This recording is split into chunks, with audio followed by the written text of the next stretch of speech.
welcome to Theory of Entertainment. I'm your man Lex, and today I'm going to be doing another stream here. Sorry for the late stream today. Typically, I want to be streaming from 12 to 1. Today's been a little bit wild. Some stuff happening, at home with paramedics having to come in, all that kind of stuff. Don't worry, everyone's safe, everyone's well. It was a false alarm, but alarm nonetheless. So I had to be, ready as a dad to make sure everyone was cool, everyone was safe. With that said, I am back, and guess what? I charged my controller this time. So we should be able to get into some Marvel Cosmic Invasion here. Let's get started. No preamble. You guys know what it is. There's no such thing as entertainment. Today I'm playing Marvel Cosmic Invasion, and we'll see what I can uncover from this game. Now, typically I play with the volume off here, but I think I'm going to turn it on for the stream. So let's go share. Pa pa pa pa pa. Okay, share audio. Beauty. All right. So let's turn on this controller. No shenanigans. No shenanigans, Microsoft. Okay. Whew. All right, let's get into it. I'm gonna make sure my volume is on.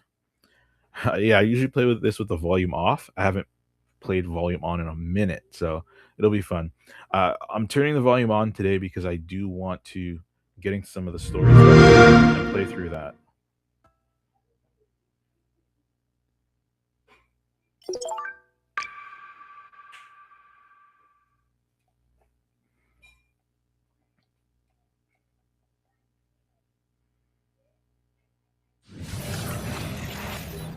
Mhm.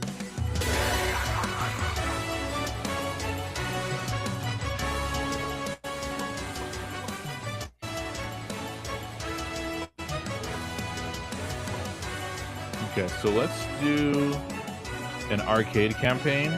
See how far I can get within my lunch break here. Ready for the fight. Oh yeah, ready for the fight indeed. Let's get an X-Men in here. Let's get an X-Men in here. There we go. Cyclops, it's on sight. Yep, you bet it is. You bet it is. A mighty evil is waging war across the cosmos. Oh no. Annihilus has emerged from the depths of a negative zone to claim the entire universe as his own. Of course. Chaos and destruction reign. Now his sights fall onto Earth. Oh no. Say it's not so. This cannot be. Perfect cover for a bank job. This cannot be. Hold on. This cannot be. There is no way this controller is going to die on me again. There is no way. There is no way. Oh, man. You've got to be kidding me. So last night, I legit charged this thing.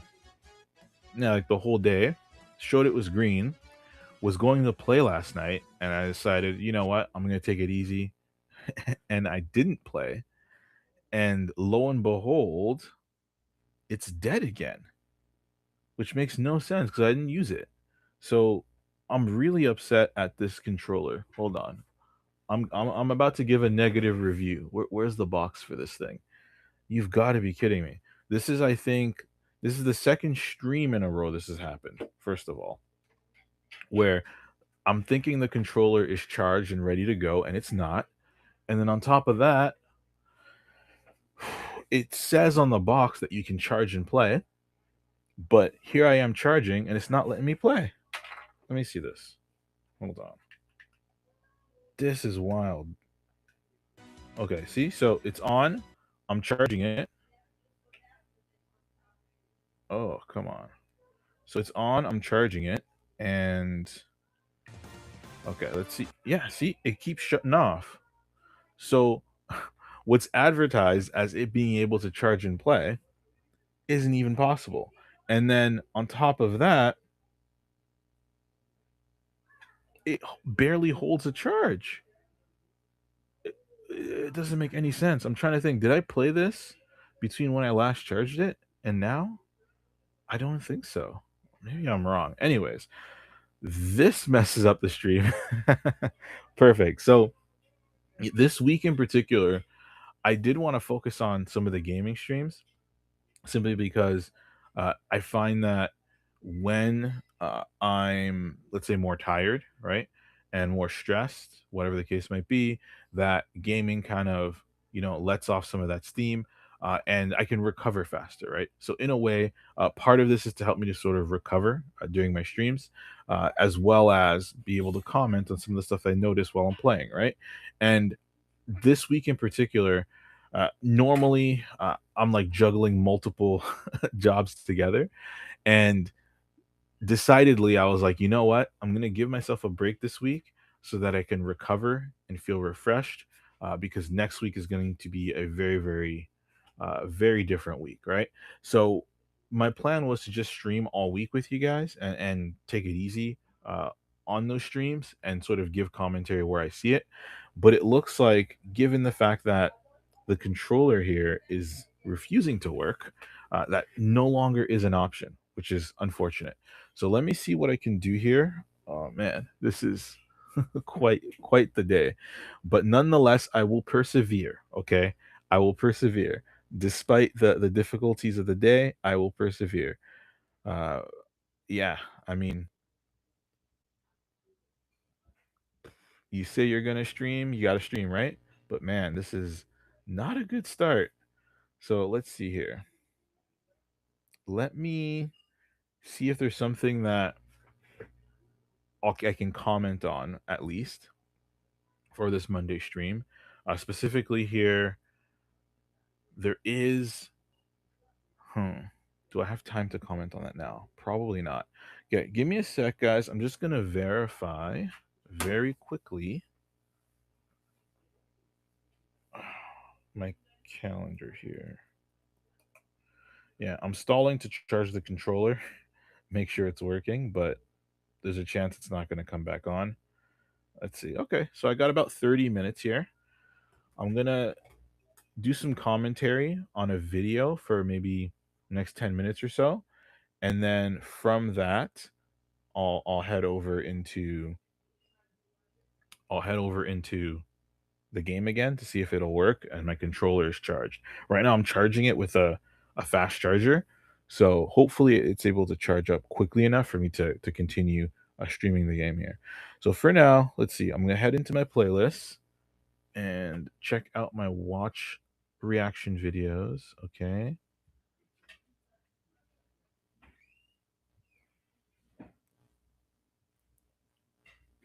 All right. So what I'm going to do here is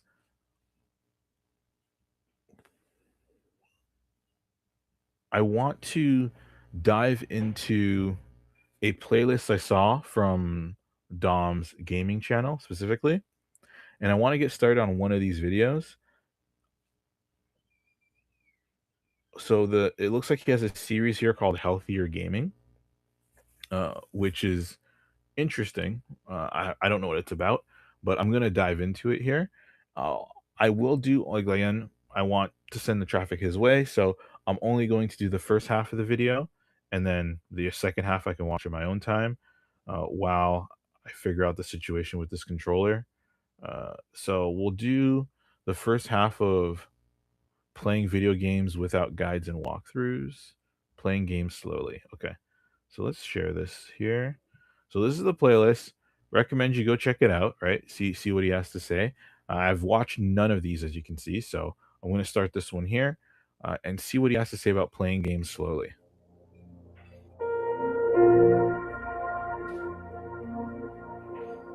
These days, it's very easy for us to play games way too fast, skipping through the dialogue, rushing through the quests so that we can quickly get the rewards. Yeah, definitely, I can see that happening, and there's also the tendency to do this with other forms of media too, like even comics. I was speaking to my wife recently, and she was reading through Invincible, and she was just like gunning through it as quickly as possible to get the full story, and she wasn't able to actually appreciate some of the arts and the images that are in there. So yeah, I think that there's definitely something to that with running through things too quickly. Personally, I find that I naturally do everything slowly, or slower. For the most part, I take my time with almost everything, and because of that, I actually won't get to something or touch it unless I know I have the capacity to be able to finish it or to really dive in deeply, right? So it's interesting here in terms of what he's saying about playing games slowly, but I want to listen some more. We skip the small details, the things that really matter, the things that tell the full story, and then we wonder why the experience doesn't feel as special as it used to. We wonder why the game doesn't fulfill us or stay on our minds. To be honest, games are so much better when you just slow down. I know you've probably heard it a million times, I've even mentioned it a few times in my other videos, but have you ever truly given it a go from start to finish? I promise you, when you take your time, when you read the dialogue and you immerse yourself in the lore, read the notes and the logs and pay attention to all of the additional information and content, the worlds feel so much richer. Stories feel... Yeah, buddy. This is, I mean, no introduction needed. You guys should know this series, but Mass Effect 1, 2, and 3, hands down, one of, if not my favorite media anythings, period, right? I think that what they did here with these three titles was absolutely groundbreaking in terms of a narrative perspective. Being able to have an interactive narrative that you carry from sequel to sequel, culminating in an ending that everybody seemed to have hated, but I think still works ultimately and makes sense, which I know I might get burned for this one, but yeah, overall, I love 1, 2, and 3 for different reasons, and great series. This one here. So he's playing Legendary Edition, it looks like, which, come to think of it, I have access to the Legendary Edition, so I may do a stream on this. I know I'm sticking specifically to superhero stuff currently because I I'm focusing in on that right now, but I might be tempted to do a Mass Effect stream going through the series because there's so much depth and layers to the series, which I think it's why he showcased it here, because there's so much to take in from it. And I think I see what he's saying now, because come to think of it, uh, back when I was playing that game, I wasn't usually reading every single side quest or going and dissecting every single little detail from a game. And one of the things I used to do with this game is back then I used to eat, right? Well, while playing.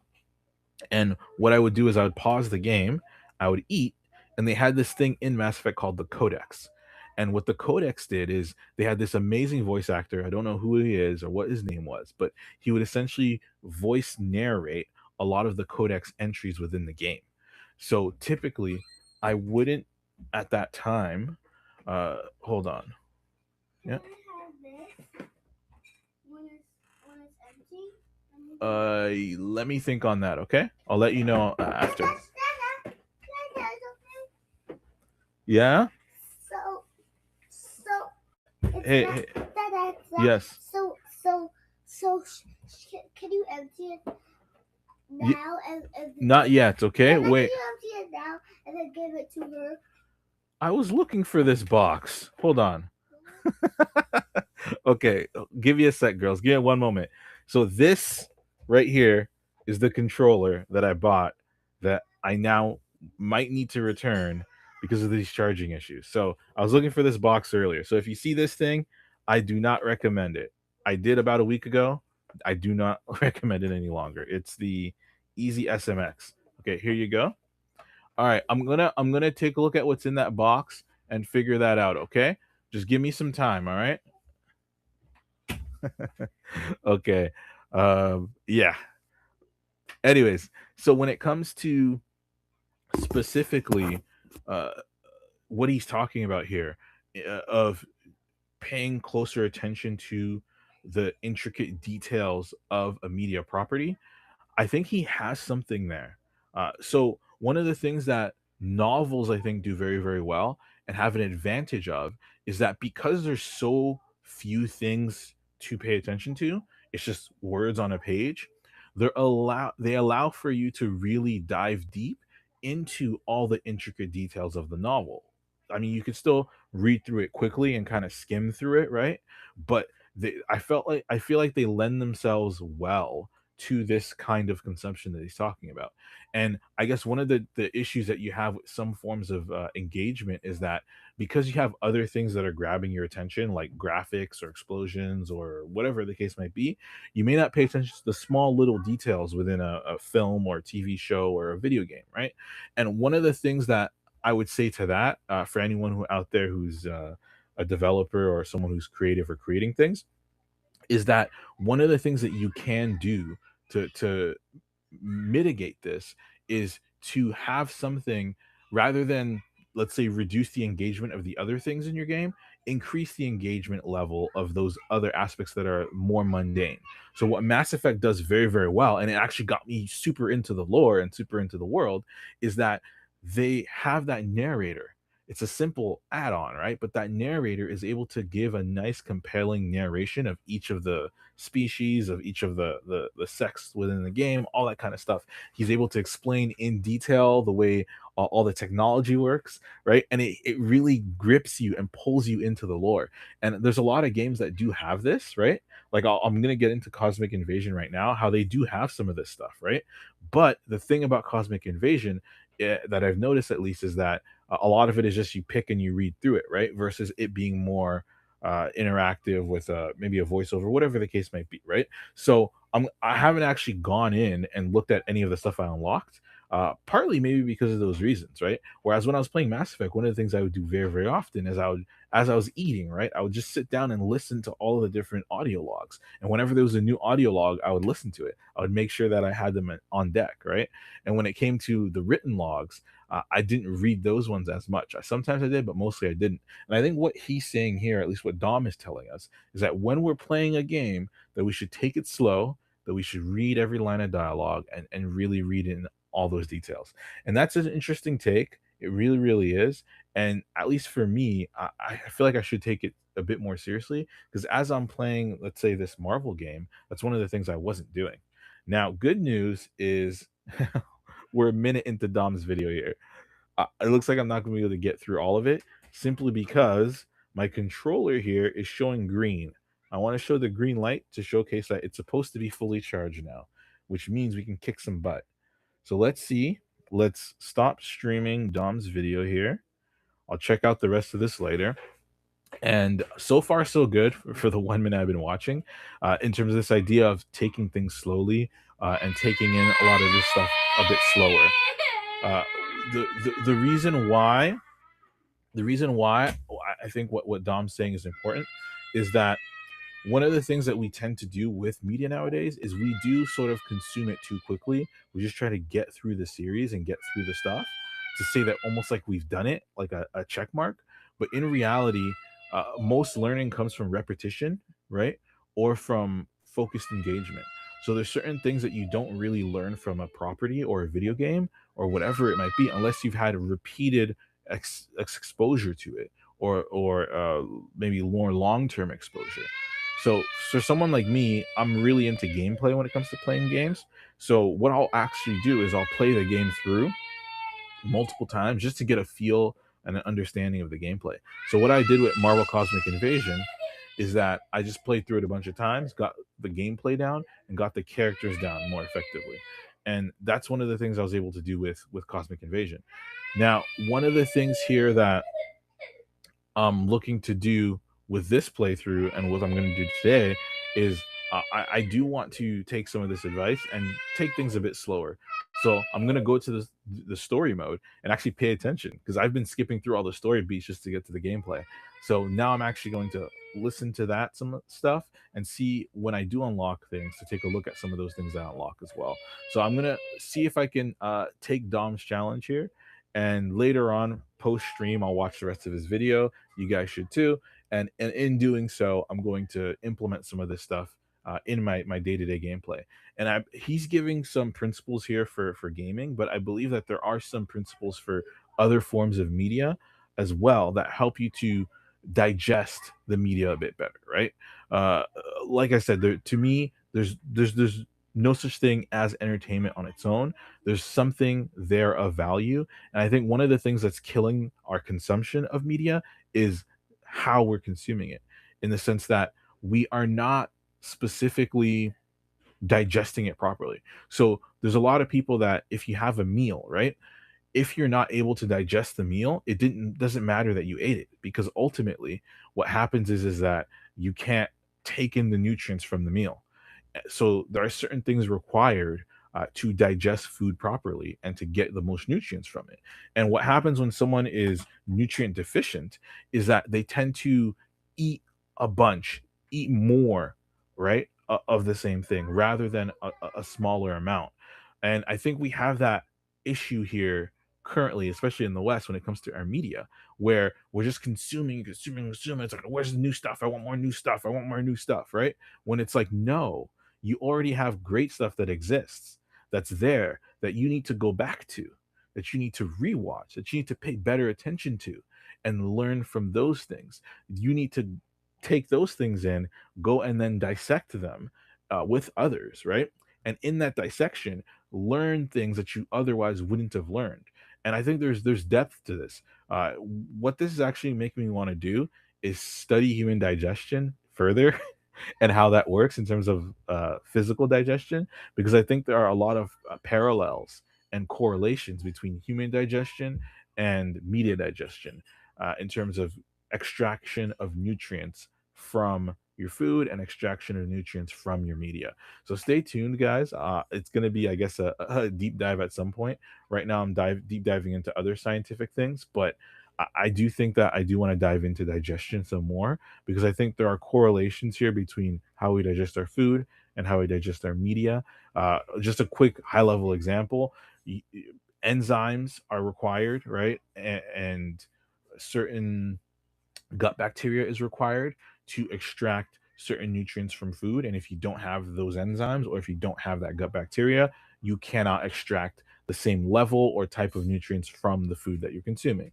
And I think in the same way, there are corollaries between what an enzyme might be and how it is that you're able to digest a piece of media. For example, you might need a breakdown of the film after having watched the film to better dissect and digest the things from the film. You might need spoiler reviews or other reviews from others as a part of that digestion cycle to learn from whatever it is that you're watching. And if that's the case, please hit that like button and subscribe for more of those types of digestions and deep dives, right? But there's others as well that are out there that can help to give you some of those things for your particular media that of choice, right?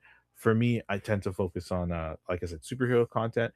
But what I'll say is that I do think that there's something there in terms of that mix and correlation between how you digest food and also how you digest your media.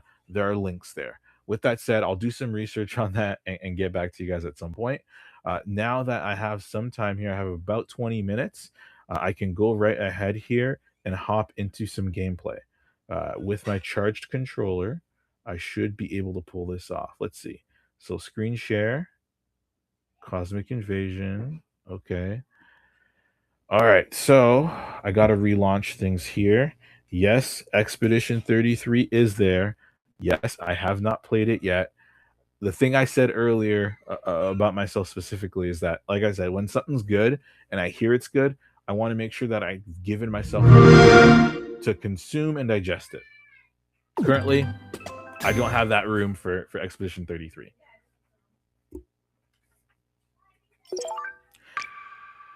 But I will at some point, and we'll see where I put it. I might have to create like a Patreon or something where I'm putting gameplay for non superhero stuff, or maybe, I don't know. I have to figure that out, because the games I do want to play, the media I do want to discuss, I do want them to be superhero focused as much as possible, because I'm doing like a deep dive study into these characters and these worlds and these things, right?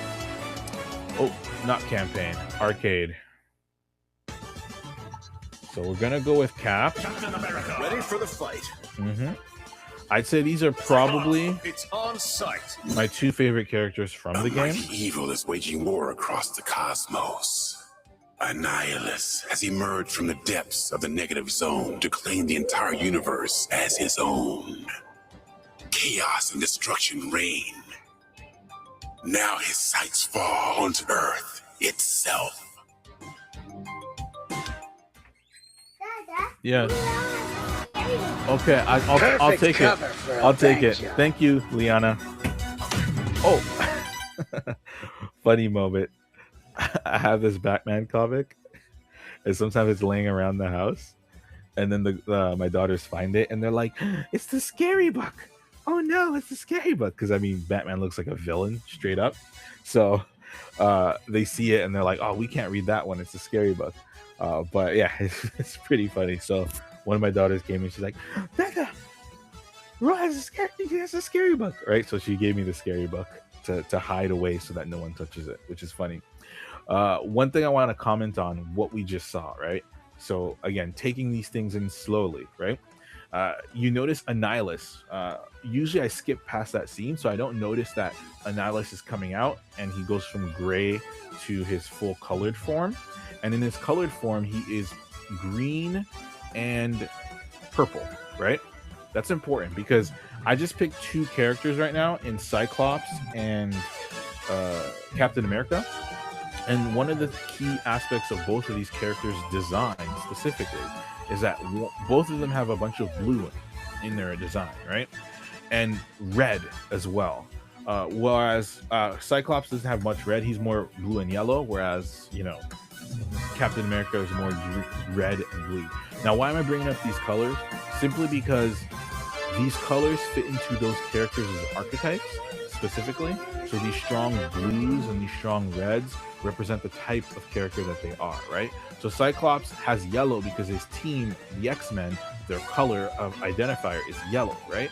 But then he is not yellow and red, he's yellow and blue because blue represents trust, represents safety, represents types of things that his character,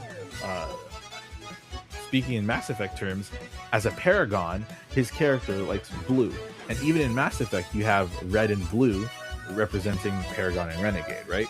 So Cyclops is very much straight-laced, blue character, at least at this point in his timeline he would be, right? And Captain America is that red and blue. So he's also this character that is supposed to be trustworthy and kind, but there's a bit of red in there. Not a lot of red, but enough red to show you that he means business and he'll mess you up, right? Here we go. Okay. So controller's doing nonsense again. I don't know if it's because I wasn't playing or whatever, but anyway. So these things are important.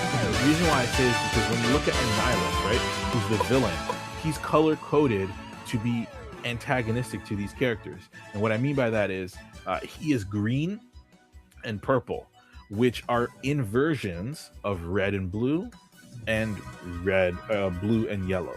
And the reason why that's important is most superhero characters you will notice, I mean, look at Spider-Man. He's like right there. It says Spider-Menace. What colors are Spider-Man? Red and blue, right? What color is Captain America? Red and blue.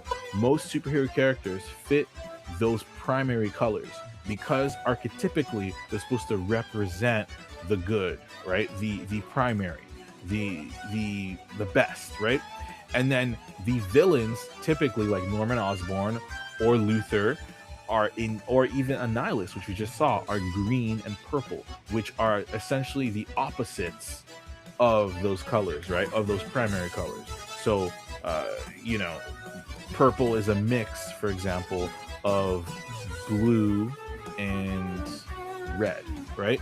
And then green is a mix of blue and yellow, right? So you have these mixes that are opposites, and what tends to happen is they sort of complement.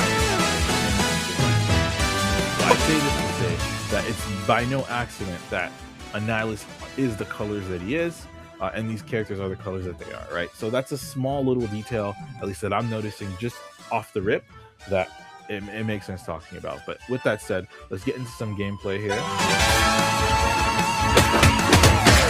Don't need the old spider sense to figure out there's trouble downtown. Watch out, these bugs have been sent by Annihilus himself. That's enough. Keep coming, I dare you. You're done.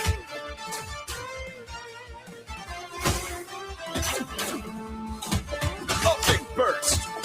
Visor strike.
Change up.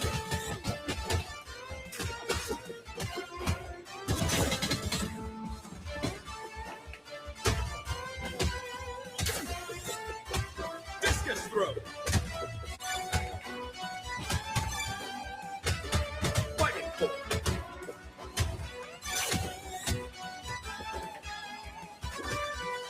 Never ready. Optic beam.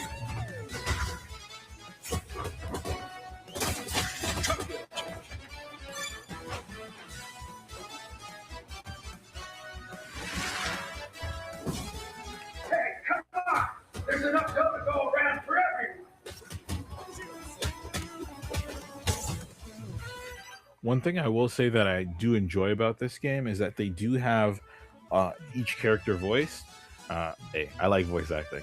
And in the spots in which you usually just have dialogue written on screen, they do have the voice over in there, which is helpful because when you're focusing in on beating people up, sometimes you're not going to stop to read the thing.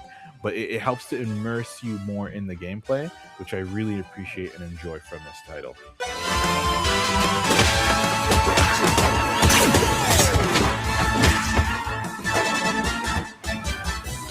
Oh snap. All right, let's do this. Reach. Ricochet. Yeah. Visor strike. Yep. Catch this. Oh, Never okay. ready.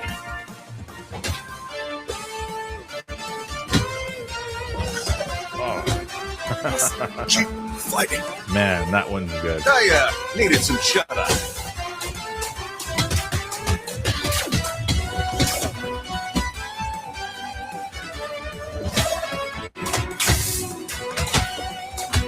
They don't want to mess with Cyclops. They do not want to mess with Cyclops. Optic blast.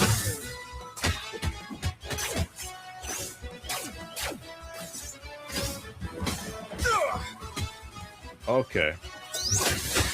You're done. Told you, you do not want to mess with. You do not want to mess with Cyclops. Focus is true.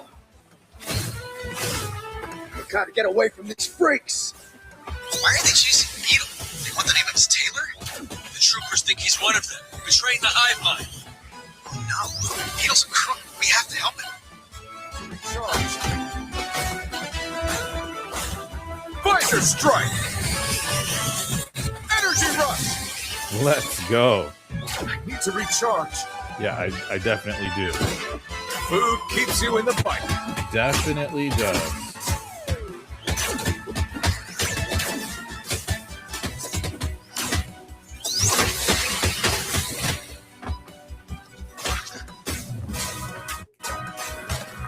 I told you, you do not want to mess with Cyclops. You just do not. This is not the guy you want to mess with right now. Oh, come on. Broke my combo.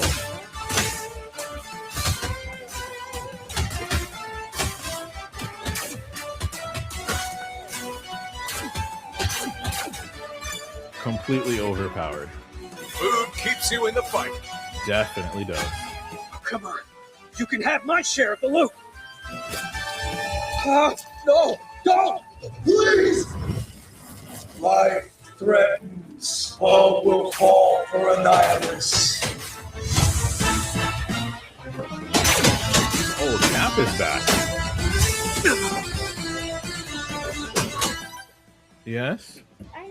My sister has a cape. I want to look for one too. You want to look for the cape? I want to look for one too. Okay, hold on, all right? Let me finish up and then we'll see if we can find it, okay? All right, let's review. Life threatens. Never thought I'd miss that sparkling Beetle repartee. He's under Annihilus's control. Fate worse than death. As much as I like the line "Fate worse than death," I feel like it's been used so many times. Oh man, so many times. And so yeah, especially in Marvel, it's been used a lot. Fate worse than death. But hey, you know, people have their tropes, right? Let's continue. Whew, okay.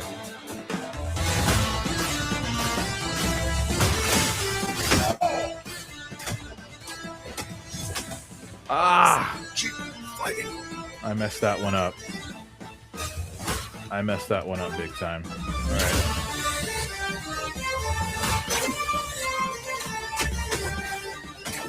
I need to recharge. Let's go.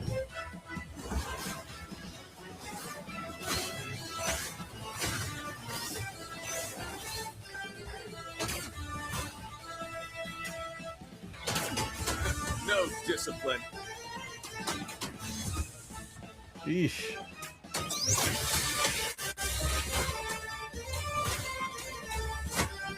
Ah! Oh man, that's annoying. All right. Let's continue with the same guys.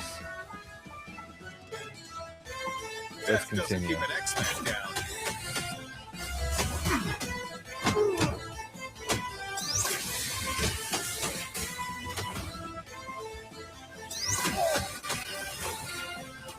I need more focus. Eye blast. Incoming.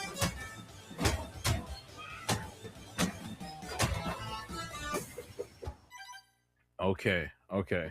So one thing I do want to point out there, and I'm gonna have to close things with this here, is that uh, in that ending there, one thing that was very, very noticeable, at least to me, is that once Cap came back into the fold, well, I guess both of them came back into the fold full energy.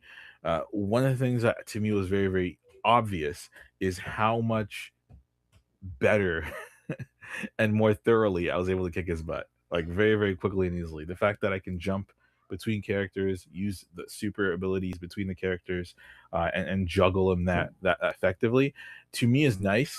Gameplay wise, it's fun, right? But the other thing I think that's very, very key in this, because yeah, gameplay's fun in the sense that it's more fun having two characters bouncing off each other than just playing as one single character. But what I will say is that back to the theory, right? In that the more fun something is, the more there is to learn from as well, right? And I think there's something to learn from there that typically you're able to do more, tackle bigger problems, and handle things more effectively when you're working together with someone else rather than doing it on your own, right?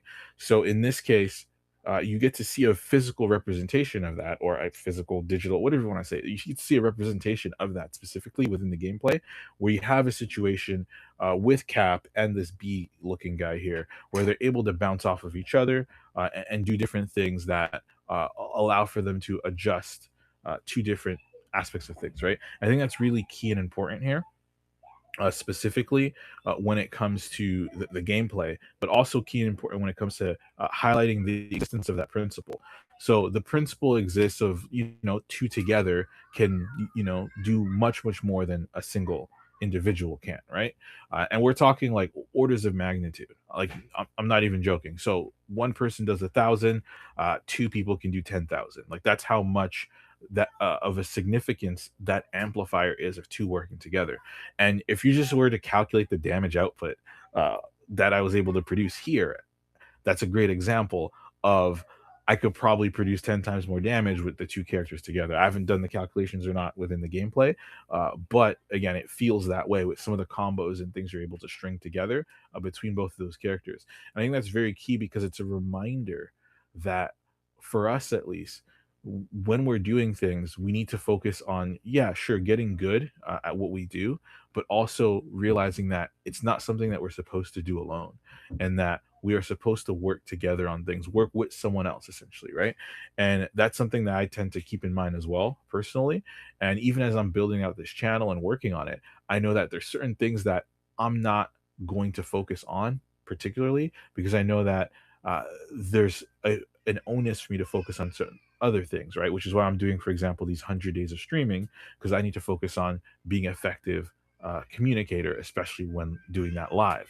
But when it comes to things like editing, for example, and some of the other technical aspects, I know that there are people that are more, tech savvy, maybe more producer driven, that want to be behind the scenes and work on those things rather than be in front of the camera. And ultimately, at some point, I'll meet someone who will want to work with me on this, right? Maybe you're watching right now, who knows? But the idea here is that it is a principle to pay attention to, this aspect of how much greater things get when you're working together, right? And that small snippet of gameplay there towards the end of that boss battle sort of illustrates that very, very well, where I was having trouble dealing with the boss until I was able to bring in, these other characters, right? When I was able to tag Cap back in with the reset. Now, to be fair, my health did go back up as well, so that was definitely beneficial. But I do think that the damage output specifically is what was noticeable here, and that I was able to deliver a lot more damage more easily and effectively when it was the both of us doing what we were doing. But yeah, with that said, I have to close off this stream here. I have to, get back to work. But it was definitely fun. Thank you for tuning in with me, despite all the technical issues and the issues with the controller. Like I said, I don't know about recommending this guy. I'm on the fence. So far, I'm kind of upset, but who knows? We'll see how long the joysticks last and whether or not I might change my recommendation. But for now, I would go for another one temporarily at least. Uh, but yeah, with that said, I'm your man Lex. This has been Theory of Entertainment. Thank you for tuning in, guys. Really appreciate it. I'm signing off. Remember, there's no such